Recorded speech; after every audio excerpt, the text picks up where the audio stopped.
Devin Jatho is one of the most well-known short-form content creators in the business space. And in just 6 months, he grew his following from 0 to over 100k followers, generating over $150,000 a month in revenue from his audience. Which is why today, we're going to break down his advice on lead gen with short-form content, and exactly how you can apply these insights in your business to generate more leads and sales through short-form content. I got a question here. Batching your videos or doing them one at a time?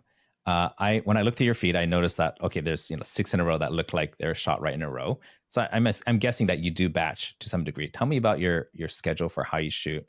How do you like manage your energy, like different times a day, and or like inspiration is how much is that a factor in when you shoot your videos? Okay, I really like this question a lot. Okay, so I am a prime advocate to not batch your content, and it's for a couple of reasons. Now, I will say if you go look at my page, I will be batching some of my content. That's just because I'm traveling and I need to post. But aside from that, I will never batch my content just because, firstly, let's say, for example, you're batching in a 30-day batch. So you're recording 12 times a year. You're only getting better 12 times a year versus if you did a weekly batch, you'd be getting better at a 4 times rate. Now, if a daily batch, you could be getting better by it depends on the 365 times X rate. My thought process around that is if the more you do something, the more reps that you get, the stronger you will get in that skill set. So that's my first argument. And then as well as my second argument is, let's say, for example, you are in the news niche. If you have 30 days worth of content already batched up and you just recorded yesterday, but then if a country goes to war tomorrow, now you have to wait 30 days until your next content batch to be able to cover the new trending topic. I don't really see a benefit in batching content other than saving time, but I optimize to do something the best way I possibly can rather than do it the fastest that I can. In some instances, it does make sense to batch your content. For instance, if you're busy or you just don't have the time. But the annoying thing with that is, say you have 14 pieces of short-form content edited and ready to go, but you learned one particular thing, say a CTA or a particular way of scripting your content that gets you more leads. You'd have to wait another 14 days to implement those new insights you've learned. Whereas your competitor, who films on the daily, could implement those same insights faster than you and see results quicker than you. So realistically speaking, batching your content actually makes you slower than your competitors. But slow motion is always better than no motion. Tell me about what's the most common mistake that you're seeing when you bring on a new client. And when I say that, it's like nails on a chalkboard, like, ugh, that again, can't stand it. Like, why can't people learn their freaking lessons? Like, what's the recurring one? Let's say top 2. Top 2. Okay. I can't think of 2. I can't think of one. And it's a very, very prominent one that I see pretty much across all of the people that join my program is they treat social media as a sales, like it's a paid ad. Like they script their videos as if it's a paid ad. And I would say that's probably the biggest mistake. Firstly, you got to think about who you're competing with. The audience and the mental state of people that are currently scrolling through short form content, they just saw a 10 out of 10 girl above. Then they saw a funny cat video, and then we scrolled onto your video.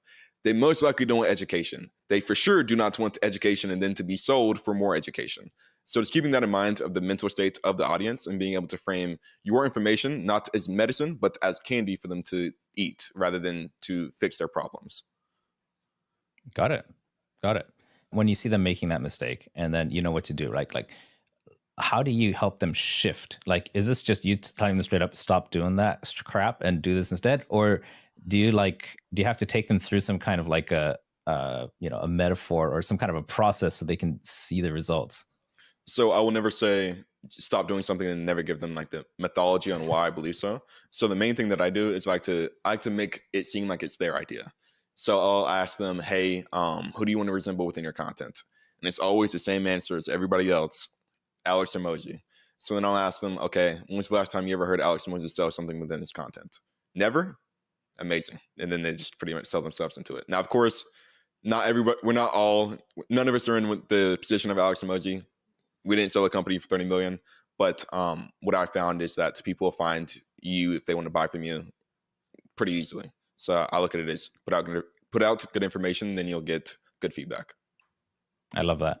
This is one mistake a lot of entrepreneurs make in their short form content. They try to script and edit their content like it's an ad, and then at the end, they put a ManyChat CTA in there somewhere for a mini course or a book where they try to upsell you. But if you study the entrepreneurs who win with short form content, the ones we all look up to, like Alex Hormozi, Layla Hormozi, Tuza, or Devin Jatho, who are, by the way, also making content to grow their business, they are making content in a completely different way. They are making content that actually aligns with the goals of the viewers. Think about it. No one opens TikTok or Instagram to be educated. They do it because they want to be entertained. So your job as an entrepreneur trying to grow their business with short form content is to help your ideal viewer achieve their goals on the platform. If you're able to do that, people will stay on the platform longer, which will incentivize said platform to push your content out more. So if you want to learn more about how you can do that, I do have an in-depth video linked below. I'm really impressed with how tight your Instagram content is.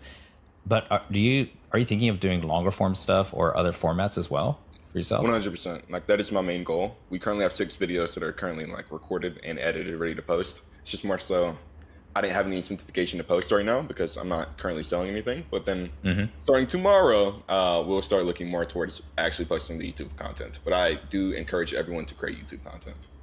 Yeah. YouTube is what do they call it? The 800-pound gorilla, right? Like it's got the most competition. However, the people who stuck around and actually, mastered that, there is so much more potential that spawns out from that in every direction. And it's kind of crazy. It's a lot easier to trust someone from a short form video in comparison to a short form video. A short form video is 30 seconds and you're trying to steal their attention. Rather than a YouTube video, you're sitting there watching them for 8 to 10 minutes, and it's just them talking about a specific subject. It's a lot easier to trust. Short form content is definitely a great way to generate attention on yourself and your offer. A lot of entrepreneurs make millions a year in revenue just from short form content alone. But I'm not one of them. I have personally booked the most amount of calls from YouTube. I kind of want to take the Hormozi route, and it's worked out well. Okay. And when you say Hormozi route, is that like giving the best information up front for free? Is that what you mean by that? Whenever I create content, I kind of keep that in mind. My whole ordeal is to build up enough positive reinforcement. Are you familiar with the B.F. Skinner experiment? No. Why don't you tell me? Okay, so there was an American psychologist named B.F. Skinner, and he was famous for doing the Skinner box. Now, within this, they had 2 different boxes. You have the positive reinforcement box, and then you have the negative reinforcement box. So within the positive reinforcement box, basically, he took a bunch of starving rats and he stuck them into this box. Now, within this box, there was a lever. And within this lever, whenever you pulled it, a reward would fall from the sky. But them being starving rats, it would be food.